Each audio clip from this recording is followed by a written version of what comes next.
بسم اللہ الرحمن الرحیم۔ السلام علیکم ورحمۃ اللہ وبرکاتہ۔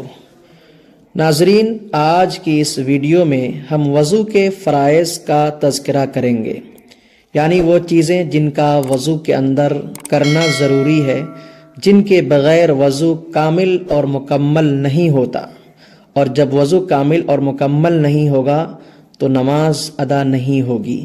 اللہ تعالیٰ قرآن مقدس کے اندر ارشاد فرماتا ہے، یا ایھا الذین آمنوا اذا قمتم الی الصلاۃ فاغسلوا وجوہکم وایدیکم الی المرافق وامسحوا برؤوسکم وارجلکم الی الکعبین، کہ اے ایمان والو، جب تم نماز کے لیے کھڑے ہو تو اپنے چہرے کو اور دونوں ہاتھ کی ہونیوں سمیت دھو لو، اور اپنے سر کا مسح کرو اور اپنے پیروں کو ٹخنوں سمیت دھو لو۔